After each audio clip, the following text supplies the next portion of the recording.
ஓம் நமச்சிவாய. திருச்சிற்றம்பலம். சிவாய நமக, சிவசிவாய நமக. நீ தோற்றுக்கொண்டே இருந்தாலும் நீ கவலைப்படக்கூடாது. நீ கவலைப்படாதே. நிச்சயம் ஒரு நாள் வெற்றி பெறுவாய் என்ற மனதில் உறுதியை மட்டும் வை. உன்னுடைய கனவுகள் எல்லாமே நனவாகும் காலம் வந்துவிட்டது. இனியும் நீ கவலைப்பட வேண்டிய அவசியமே இல்லை. தோற்றுக்கொண்டே இருக்கிறோமே என்று ஒரு நொடி கூட நினைக்காதே. உனக்கு வெற்றி வாய்ப்புகள் பல வந்து கொண்டே இருக்கின்றன வரிசையாக. உன்னை சுற்றி உள்ளவர்களின் உண்மை முகத்தை நீ பார்த்திருப்பாய். அது அவர்களின் கரும வினை. அவர்கள் மீது நீ கோபமோ எரிச்சலோ காட்டாதே. புன்னகையுடன் விலகியே இரு. இனி உனக்கு நல்ல காலம் ஆரம்பித்து விட்டது. நான் சொல்கிறேன். உன்னை பெற்றெடுத்த தகப்பன் நான் சொல்கிறேன். உனக்கு நல்ல காலம் நெருங்கிவிட்டது. உனக்கு துரோகம் இழைத்தவர்களுக்கு கர்ம வினையின்படி கெட்ட காலம் ஆரம்பித்து விட்டது. இதுவரை சதா காலமும் நீ துன்பத்தை நினைத்து கொண்டு இருந்ததால் தான் அதனுடைய தாக்கம் இன்று வரை உன் மனதிலும் உனக்குள்ளும் இருந்து கொண்டிருக்கிறது. இதை நீ மாற்ற இனி எப்போதுமே என்னுடைய நாமத்தை மட்டும் உச்சரித்து கொண்டே வா. அது உனக்குள்ளே ஒரு பெரிய மாற்றத்தை கொண்டு வரும்.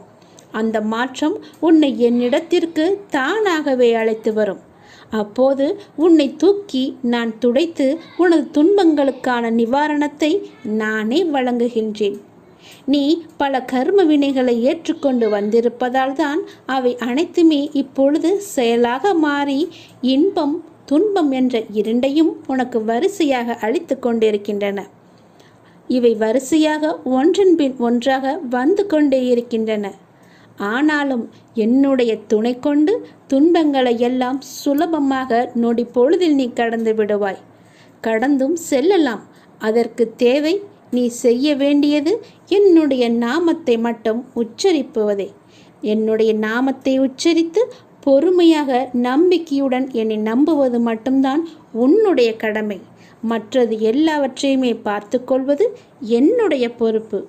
நன்மை செய்து பழக்கப்பட்டவர்கள் தீமை செய்ய நினைத்தாலும் அவர்களால் செய்ய முடியாது, தெரியுமா?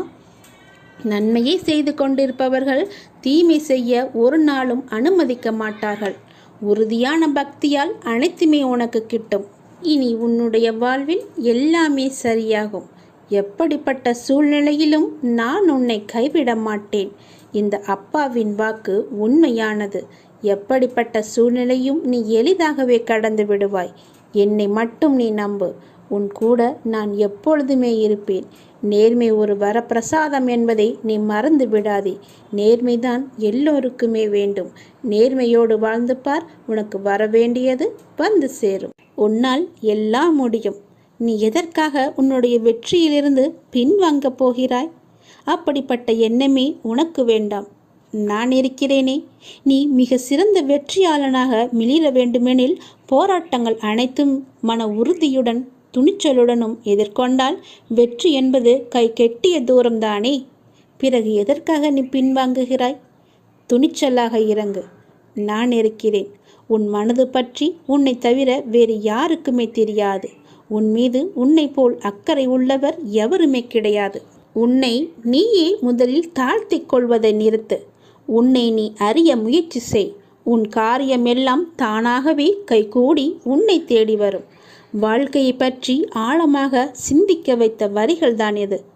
வாழ்க்கையில் நாம் புரிந்து கொள்ள வேண்டிய ஒரு மிக முக்கியமான விஷயம் என்னது என்று தெரியுமா?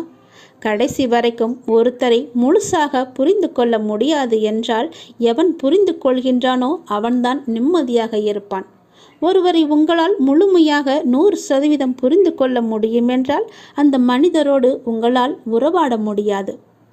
அது கணவன், மனைவி, அண்ணன், அக்கா, தங்கை, தம்பி, நண்பன், காதலி, இப்படி எந்த உறவாக இருந்தாலுமே சரி. வாழ்க்கையின் சுவாரஸ்யமே அந்த புரிதலை நோக்கிய பயணத்தில் இருக்கக்கூடிய சுவாரஸ்யம்தான்.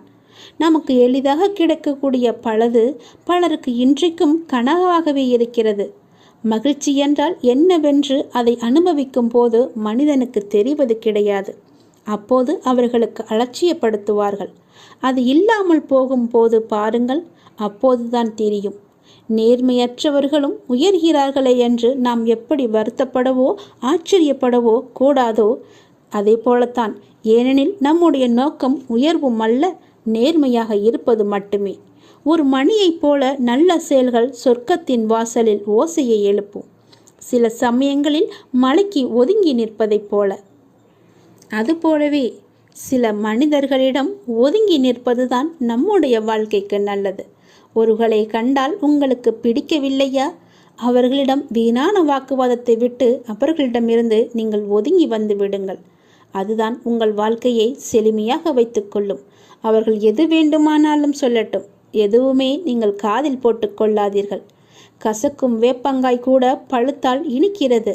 கடைசி வரை பழுக்காத காயாய் சில மனிதர்கள் இருந்து கொண்டுதான் இருப்பார்கள். அவர்களை நம்மால் திருத்தவே முடியாது.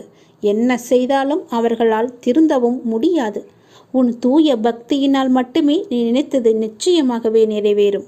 உன் அப்பாவின் துணையோடு நிச்சயம் நீ நினைத்தது எல்லாமே உன் கைகூடி தானாக வரப்போகிறது. நேர்மை என்பது நமக்கு அப்பா கொடுத்த வரப்பிரசாதம். அதை எப்பொழுதும் தவறாமல் நாம் கடைபிடிக்க வேண்டும். தவறு செய்யக்கூடிய சந்தர்ப்பமும் வாய்ப்பும் நமக்கு வாய்த்தாலும் நேர்மையாகவே வாழ வேண்டும். வாழ்வில் ஓரிரு நாள் நேர்மையாய் வாழ்ந்து பார்த்து அதனுடைய ருசியை நீங்கள் உணர்ந்துவிட்டால் நாம் எதற்காகவும் நேர்மையை இழக்க மாட்டோம். இழக்கவும் மனது வராது. நேர்மை கூட ஒரு போதைப் பொருள்தான். அதை அனுபவித்து விட்டால் அதற்கு நாம் அடிமையாகி அதிலிருந்து மீண்டு வரவே முடியாது. ஆனால் மன நிம்மதி நமக்கு முழுவதுமாகவே கிடைக்கும். இந்த போதைப் பொருள் கூட ஒரு நல்லதுக்குத்தான், நல்ல போதைப் பொருள்தான். அதனால் நீங்கள் நேர்மையாகவே இருங்கள்.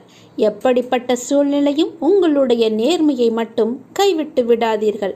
என்னுடைய அனுக்கிரகம் உங்களுக்கு முழுவதுமாகவே கிடைக்கும், எப்பொழுதுமே கிடைக்கும். உங்களுடைய மனம் அமைதியாக இருக்க வேண்டும். மனமே அமைதிக்கோள் என்று கூறி பாருங்கள். மனித மனம் அமைதியை தேடி அலைகின்றது. அது எங்கே கிடைக்கும் என்றும் அலைகளிக்கிறது. ஏனெனில் அமைதியாக இருக்கிற போதுதான் மனம் நிம்மதியாக இருக்கிறது, நிறைவாக உணர்கிறது. ஒரு அமைதியான சூழலில் நிம்மதியாகவும் அமைதியாகவும் இருப்பது என்பது எளிது. ஆனால் மிகவும் சத்தமான மற்றும் கூட்டமான இடங்களில் அமைதியை தேடுவது எவ்வளவு கடினம். நாம் நிம்மதியையும் மகிழ்ச்சியையும் வெளியில் தேட வேண்டிய அவசியமே கிடையாது. நமக்குள்ளேயே தேட கற்றுக்கொள்ள வேண்டும். நம்முள்ளேயே உறைந்திருக்கும் அமைதியையும் மகிழ்ச்சியையும் நாம் கண்டுபிடித்தால் வெளிப்புற சூழ்நிலையெல்லாம் நம்மை பாதிக்கவே பாதிக்காது. சில நேரம் நாம் அனைவரும் ஆசை, காமம் பற்றி தேவையற்ற சிந்தனைகளால் மனதின் அமைதியை நாம் கெடுக்கிறோம். மனதை அமைதிப்படுத்துவதற்கு அதன் போக்கிலேயே சென்று வெல்வதே எளிமையான வழியாகும். அதனை செய்ய மனதை இனிமைப்படுத்த வேண்டும். அமைதியை மனமே ஏற்படுத்த வேண்டும். உலக அமைதியில் மட்டுமல்ல, உள்ளூர் அமைதியிலும் நமது மனமே அதிகமாய் ஒரு மந்திர சாவியாய் வைத்திருக்கிறது என்பதை தெரிந்து கொள்ள வேண்டும். அந்த மந்திர சாவி மட்டும் நமக்கு கிடைத்துவிட்டால் போதும். அமைதி இல்லாமல் தவிப்பவர்களில் பலர் குழம்பிய குட்டைகளாகவே இருப்பார்கள். ஆழம் குறைந்த குட்டைதான் என்றாலும் அது கலங்கி இருந்தால் அதன் அடியில் இருப்பது எதுவுமே நமக்கு தெரியாது. ஆனால் தெளிவாக இருக்கின்ற நீர்நிலை ஆழம் மிகுந்திருந்தாலும் அதன் அடியில் இருப்பவற்றை தெளிவாக பார்க்க முடியும். புற சூழல் எப்படி இருந்தாலும் அமைதி என்பது வெளியே இல்லை, நம் அகத்தில்தான் இருக்கிறது என்பதை நாம் புரிந்து கொள்ள வேண்டும். ஆம் சொந்தங்களே, அமைதி என்றால் நம்மை சுற்றி சிக்கல்கள் ஏதுமற்ற அமைதியான சூழல் அல்ல. மாறாக நம்மை சுற்றி அச்சுறுத்தும் சிக்கல்கள் இருந்தாலும் உள்ளத்தில் உணரும் அமைதியே உண்மையான அமைதி என்பதை நீங்கள் தெரிந்து கொள்ளுங்கள். நீங்கள் எதை செய்தாலும், நீங்கள் எங்கு இருந்தாலும் இதை எப்போதும் மனதில் வைத்து கொள்ளுங்கள். நீங்கள் செய்யும் எல்லாவற்றையுமே நான் எப்போதும் அறிவேன். எல்லாவற்றையுமே நான் பார்த்து கொண்டே இருக்கிறேன். எனது பக்தர்களுக்கு தீங்கு விளைவிக்க நான் ஒரு பொழுதுமே அனுமதிக்க மாட்டேன். இது நீ பிறக்கும் போது உள்ள ஜாதக கட்டம். அதில் உள்ள ராசியை வைத்து உனக்கான எதிர்காலம் எப்படி இருக்கும் என்பதை நான் சொல்ல வந்திருக்கிறேன். நீ செய்ய வேண்டியது எல்லாம் இது தெரியுமா? எனக்காக கொஞ்சம் நேரம் ஒதுக்கி இதை கேள். உன்னை பற்றி நான் முழுமையாக சொல்கிறேன். உன்னுடைய மனநிலை எப்படி இப்போது இருக்கிறது என்று நான் சொல்கிறேன். முழுமையாக எனக்காக நேரம் ஒதுக்கி கவனமாக கேள். நீ எங்கிருந்தாலும் நான் உன்னுடன் இருப்பேன். உன்னுடன் மட்டும்தான் இருப்பேன். நீ இப்போது எந்த நிலையில் இருக்கிறாய் தெரியுமா? இன்ப நிலை நீங்கி துன்ப சுமையை நீ சுமந்து கொண்டிருக்கிறாயே. அனுபவிக்க இன்னும் என்ன இருக்கிறது என்ற அளவில் துன்பத்தின் எல்லை வரை சென்றுவிட்டு வெறுமையாய் நின்று என் சன்னதியில் எனது முகத்தை உற்று பார்த்து அழுது கொண்டிருக்கிறாய். உன்னை நான் கண்டு கொள்ளவில்லை என்று நினைத்தும் கொண்டிருக்கிறாய். உன்னை கரிசனத்தோடு நான் கவனித்து கொண்டுதான் இருக்கிறேன். ஒவ்வொரு முறையும் உன்னை தைரியப்படுத்தி கொண்டுதான் வருகிறேன் என்பதை நீ நினைவுபடுத்திக்கொள். நான் உனக்கு ஒன்றும் செய்யவில்லை என்று மட்டும் நினைத்து விடாதே. உனக்கே தெரியாமல் நான் பல விதத்தில் உனக்கு உதவி கொண்டிருக்கிறேன். இன்னும் நீ கடந்து போக வேண்டிய தூரம் கொஞ்சம் மட்டும்தான் இருக்கிறது. அதுவரை எல்லையற்ற பொறுமையோடு நீ காத்திரு. உனக்கு மிகவும் பொறுமை தேவை. தீவிர நம்பிக்கையோடு உனது சுமையின் கணம் தெரியாமல் இருப்பதற்காக எனது நாமத்தை நீ உச்சரித்தபடியே இருக்க வேண்டும். எனது சத்தத்தை உணர்வுள்ள நீ கவனித்து கொண்டு அதன்படி நடந்து கொள். அப்போது உனக்கு ஆறுதல் கிடைக்கும், மன நிம்மதி கிடைக்கும். நீ இப்போது கவலைப்பட்டு கொண்டிருக்கிறாயே, அந்த கவலை உனக்கே தெரியாமல் காணாமல் போய்விடும்.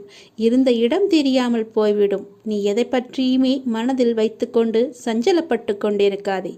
நான் உன் கூடவே இருக்கிறேன். எது வந்தாலும் நான் பார்த்து கொள்கிறேன். என்னுடைய அருள் நான் உனக்கு தருகிறேன். என் அருள் முழுவதையும் ஆசீர்வாதத்தையும் நான் உனக்கு தருகிறேன். நான் உனக்கு அருள் செய்ய காத்து கொண்டிருக்கிறேன். இப்படியெல்லாம் நான் செய்யும்போது நீ எதற்காக வீணாக கவலைப்பட்டு கொண்டு உன்னை நீயே வருத்தி கொண்டிருக்கிறாய்? வேண்டாம் தங்கமே. வீசும் காற்றுக்கு அளவுகோல் தெரியாது. பாய்ந்து சுழன்று வரும் அலையான நீருக்கு அளவு கிடையாது. சுடர்கொண்டு எரியும் நெருப்புக்கு அளவை எட்ட முடியாது. பரந்த ஆகாயத்திற்கு எல்லை என்ற அளவுகோல் இல்லை. நீளம் என்ற பரந்த பூமிக்கு ஆழங்களின் அளவுகோல் இல்லை. நீ போகும் தூரத்திற்கும் கடக்கும் பாதைக்கும் உன் அனுபவங்களுக்கும் அளவுகோல் உண்டா? இவற்றுக்கே இல்லை என்ற போது உன் வெற்றியை மட்டும் உனக்கு அளவுகோல் வைத்தால் நான் கொடுப்பேன். உனக்கான எல்லாமே தக்க சமயத்தில் கொடுத்து நான் உன்னை வாழ வைப்பேன். உன்னுடைய பாதைகள் எல்லாமே தெளிவாகும் காலம் வந்துவிட்டது. பணிகள் படர்ந்து இருள் சூழ்ந்த கஷ்டங்கள் எல்லாமே விலகி போகப் போகிறது. உன் மனம் நொந்து போன விஷயங்கள் எல்லாமே இப்போது உன் மனம் மகிழ்ச்சி அடையும் அளவிற்கு இனிமேல் ஒன்றின் பின் ஒன்றாக நிகழப்போகிறது. நிம்மதி என்ற மலர் உன் வீட்டில் பூக்கப் போகிறது. உன் மனதில் மலரப் போகிறது. இனிமேல் தென்றலாய் வசந்தமாய் நீ எப்போதும் வசந்த காற்றை சுவாசிக்கப் போகிறாய். நீ எதற்காகவுமே பயப்படாதே, கலங்காதே. உன்னில் வெற்றி என்ற தீபத்தை நான் ஏற்றி காமிக்கிறேன். அகிலத்தின் ரூபமாய் நான் எப்போதுமே உனக்கு துணையாக இருப்பேன். இது நிச்சயமாகவே நடக்கும். எதை பற்றியுமே கவலைப்படாதே. இன்றைய இப்போதைய சூழ்நிலையை வைத்து எதிர்காலத்தை நீ தீர்மானித்து விடாதே. எல்லாவற்றையுமே நானே பார்த்து கொள்கிறேன். உன் அப்பா நான் இருக்கும்போது எதற்குமே நீ கவலைப்படாதே. உன்னை படைத்தது நான். உன்னை இந்த உலகிற்கு கொண்டு வந்தது நான். அப்படி இருக்கும்போது ஏன் எல்லாவற்றிற்கும் பயந்து கொண்டிருக்கின்றாய்? எல்லா முழு பொறுப்புமே என்னுடையது தானே. உன்னை படைத்த எனக்கு உன்னை காக்க எனக்கு எவ்வளவு நேரமாக போகிறது? நல்லது நடக்கும். நல்லது மட்டுமே நடக்கும். இன்று உனக்கு நடப்பது எல்லாமே எது நடந்தாலும் அது கடவுளின் அனுமதியோடு மட்டும்தான் நடக்கிறது என்று பொருள் உணர்ந்து கொள். இதை நீங்கள் கண்டனம் செய்தால் கடவுளின் விருப்பத்தை, கடவுளின் பேரறிவை, கடவுளின் தீர்ப்பை நீங்கள் விமர்சிக்கின்றீர்கள் என்றுதானே அர்த்தம். அவ்வாறு செய்யலாமா? அதை நீங்கள் செய்யாதீர்கள். அவர் அனுமதித்ததை நீங்கள் பெற்றுக்கொள்ளுங்கள். எதுவாக இருந்தாலுமே இது கடவுளின் செயல் என்று நினைத்து சந்தோஷமாக இருங்கள். உங்களுக்கு அமைதி கிட்டும். நம் விருப்பமா உலகை இயக்குகிறது? இல்லையே. கடவுள் பொருள்களை முழுமையாக பார்க்கிறார். மனிதன் பொருள்களை ஒரு பகுதியாக பார்க்கிறான். மனிதன் கடந்த காலம் மற்றும் எதிர்காலத்தில் இருந்து பிரிந்து நிகழ்ச்சிகளை நிகழ்காலத்தில் மட்டுமே பார்த்து கொண்டிருக்கிறான். கடவுளுக்கோ முன் நடந்ததும் தெரியும், பின் நடக்கப் போவதும் தெரியும், இப்போது நடக்க இருப்பதும் தெரியும். அதனால்தான் கடவுள் ஒற்றுமையை காண்கிறார், மனிதன் வேற்றுமையை காண்கின்றான். கடவுள் பூரணமான நியாயத்தை காணும்போது அதே தருணத்தில் மனிதனோ அதை காண்பதே கிடையாது. நீங்கள் கடவுளின் ஸ்தானத்தில் வைத்து பாருங்கள். நீங்களே கடவுள் என உணருங்கள். பிரபஞ்சம் முழுவதும் உங்களுக்கு படைப்பே என்றும் அனைத்தும் உங்கள் விருப்பத்தாலேயே நிகழ்கின்றன என்றும் உணர்ந்து கொள்ளுங்கள். உடனேயே உங்களுக்குள் அபரிமிதமான அமைதியும் ஆற்றலும் ஊற்றெடுப்பதை நீங்கள் உணர்ந்து கொள்வீர்கள். பிறர் நம்மை திட்டும்போது பிறர் உங்களை காரணமின்றி திட்டுவதாகவும் காரணமின்றி துன்புறுத்துவதாகவும் நீங்கள் கூறுகின்றீர்கள். அது உண்மையாக இருந்தாலும் கூட அதற்காக அலட்டிக்கொள்ளாதீர்கள். நிலைமையை பொறுமையுடன் சமாளியுங்கள். இக்கட்டான நிலைமைகளை சமாளிப்பதில் அமைதி ஒரு சக்தி வாய்ந்த ஆயுதம் என்பதை நீங்கள் காண்பீர்கள். யாராவது உங்களை திட்டினால் கண்களை மூடிக்கொண்டு பொறுமையாக இருங்கள். பிறர் அவர்கள் விருப்பம் போல நினைக்கட்டும், அவர்கள் விரும்புவதை சொல்லட்டும். இந்த உலகம் முட்டாள்களால் நிறைந்தது. நீங்கள் அறிவுடையவராக விளங்குங்கள். எல்லோர் முன்னிலையிலும் பணிவுடன் இருங்கள். எந்த நிலைமையிலும் அடக்கமாக இருங்கள். நான் உயர்ந்தவன் அல்லது தாழ்ந்தவன் என்ற எண்ணத்தை விடுத்து அனைவரிடமும் அனைத்திடத்தும் கடவுளை காண கற்றுக்கொண்டால்தான் இது சாத்தியமாகும். கடவுள் அப்படித்தான் விரும்புகிறார். எனவே அது அப்படியே இருக்கட்டும். பிறர் உங்களை நிந்திகையில் நீங்கள் மௌனமாக இருங்கள். கலக்கம் அடையாதீர்கள். பழி சொற்களை ஏற்றுக்கொண்டால் என்ன ஆகப் போகிறது? அடக்கத்திலும் தூய்மையிலும் நீங்கள் வளர்ச்சி அடைவீர்கள். அதுவே மிக பெரிய தவம் என்பதை தெரிந்து கொள்ளுங்கள். ஆன்மீகத்தில் நீங்கள் உயர்வடைவீர்கள். நிச்சயமாகவே யாராவது உங்களை வசிப்பாடினால் அவர்கள் முடிக்கும் வரை என்னுடைய நாமத்தை நீங்கள் ஜபித்து கொண்டே இருங்கள்.